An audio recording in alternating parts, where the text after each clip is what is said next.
lovely viewers. In this short lesson, we shall be discussing the leader and the lead. Kindly subscribe to our channel and press the bell icon to get updates on all our new videos. The Leader and the Lead is a poem written by Niyi Osundare. The poem talks about the power tussle and the desperate quest to possess and use power by people in Africa and the world at large.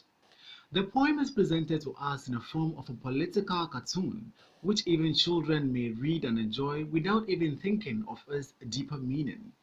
In this lesson, we shall be talking about a line-to-line analysis of the various lines contained in the poem. So, ladies and gentlemen, kindly follow me on this educative journey. The poem starts by telling us the lion stakes his claim to the leadership of the pack.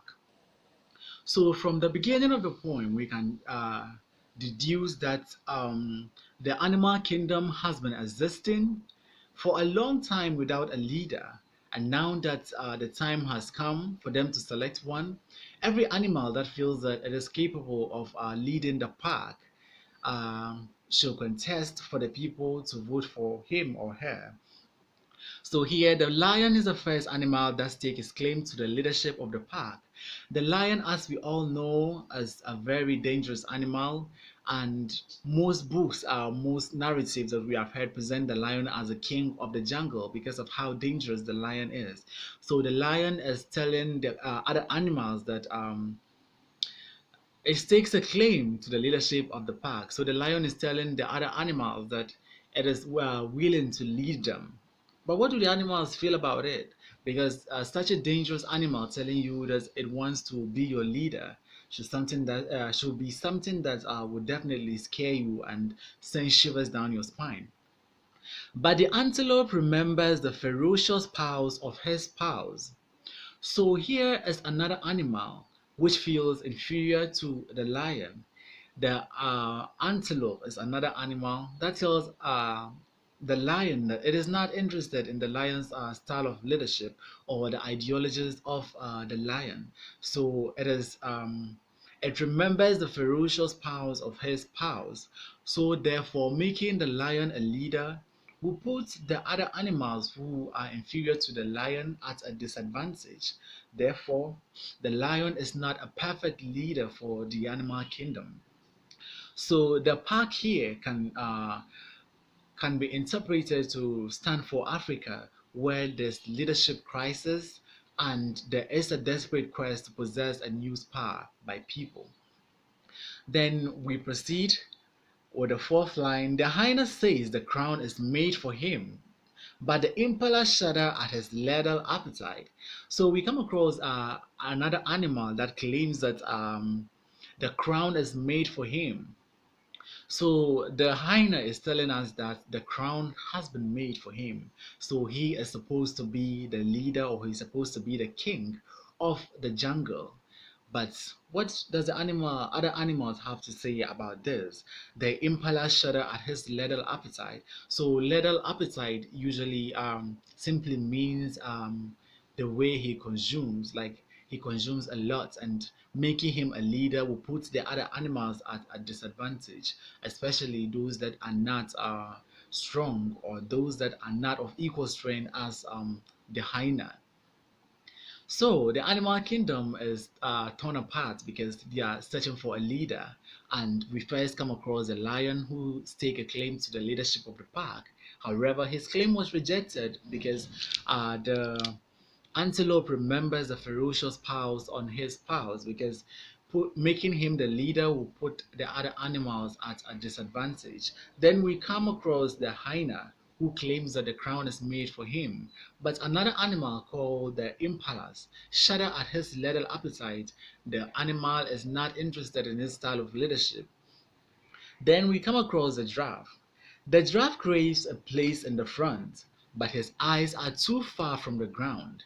So basically, a place in front means to lead or to be a leader.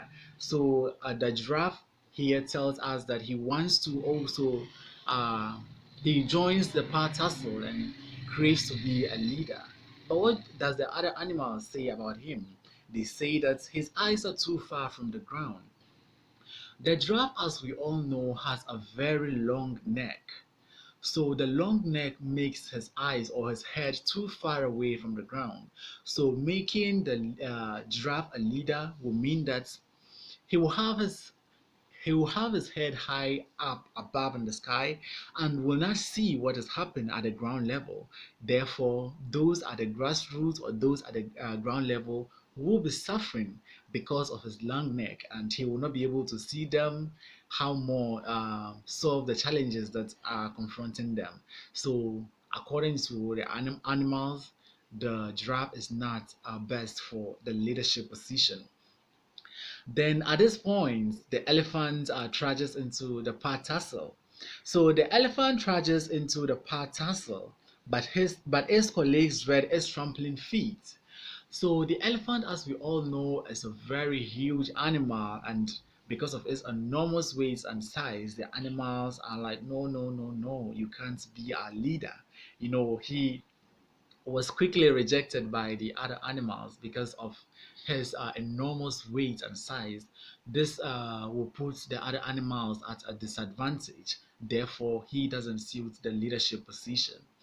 So the next animal we come across is the wathog. The wathog is too ugly and the rhino too riotous. So this line is actually very funny because leadership is not a beauty contest. It's not about how handsome, how beautiful you look, but the impact you're going to have on the society. But these animals have rejected the rhino, the warthog, sorry, because they think the warthog is ugly. And this actually happens in human societies that people are not voted for, or people are not followed because of their physical appearance. And it's something that is so funny. Then the rhino is too riotous. For being riotous, definitely this is not what the animals need for the kingdom. They need something that is much more better than this. So at this point, the animals have presented themselves based on their strengths, their qualities, and their characteristics. But each animal doesn't seem as a right person for the job, or doesn't seem as the right person to take on the leadership position, because there are flaws in everything that each of the other animals has brought out. The lion first enters the pack tussle and tells them that, hey, I want to be the leader of the pack. But there comes the impalas, the antelope that remembers his ferocious paws, and this sets the tone for his disqualification.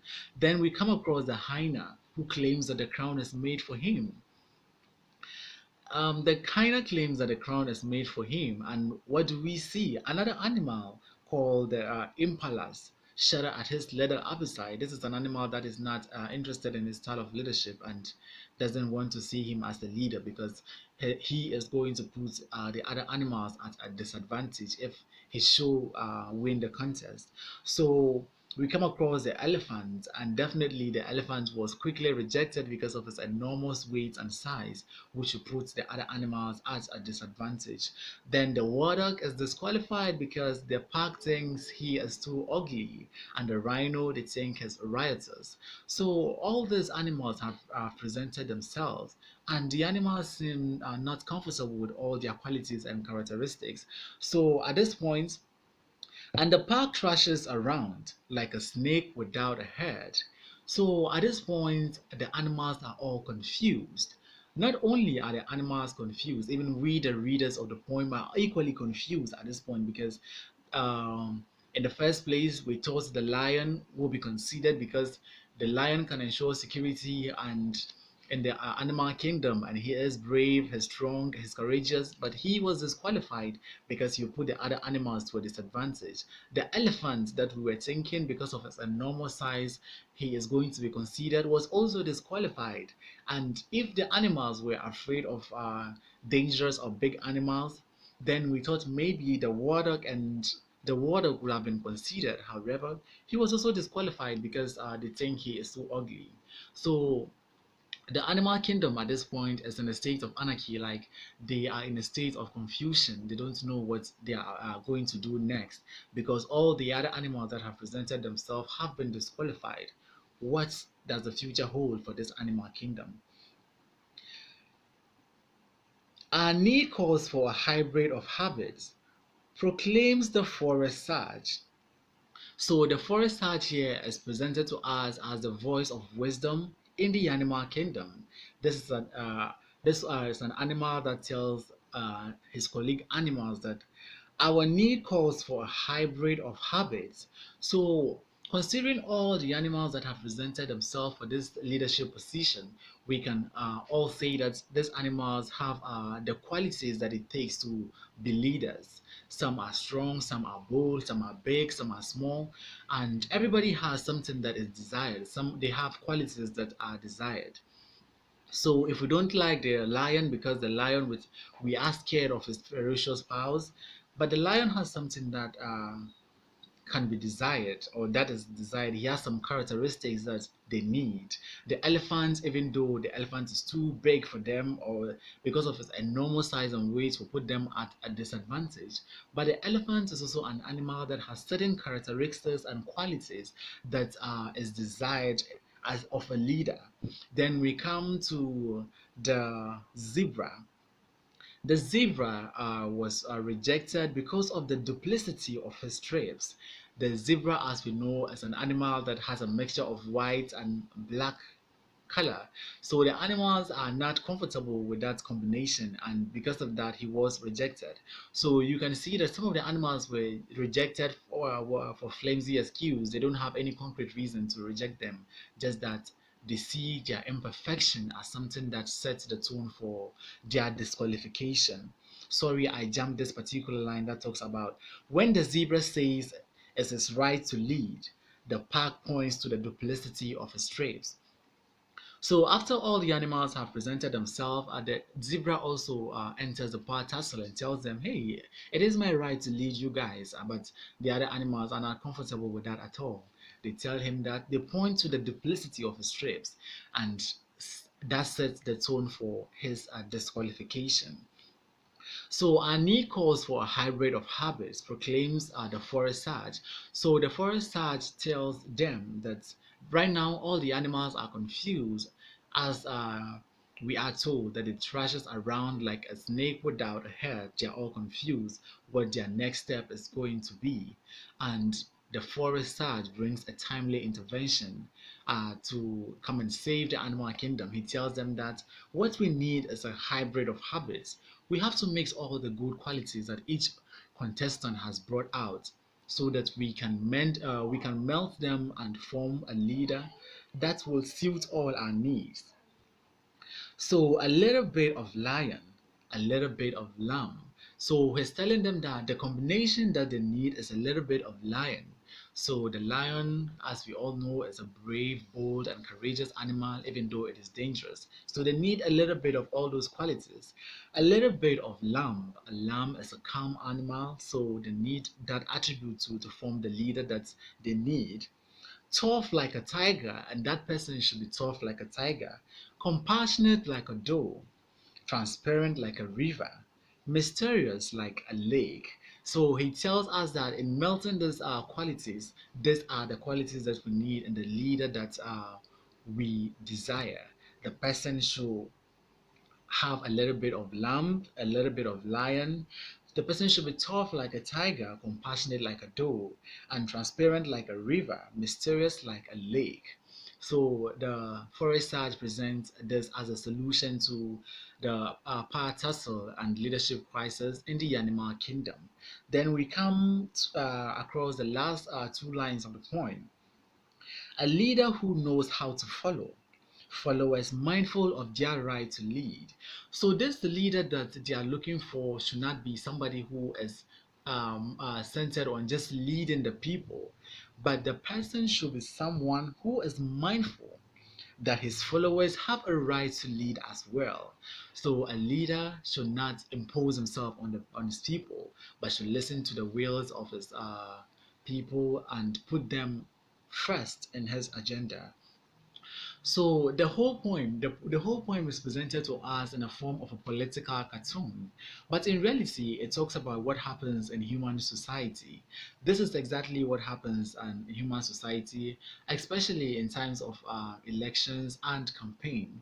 We see different political parties with different ideologies, and everybody just trying to convince people that their party is the best. However, people will definitely see flaws and mistakes and imperfections in their ideologies. So all the animals that are presented in this point, the lion, the antelope, the hyena, the giraffe, the zebra, the elephants, wathog, rhino, all these animals, we can say that these animals represent the various political parties or various tribes that we have in Africa.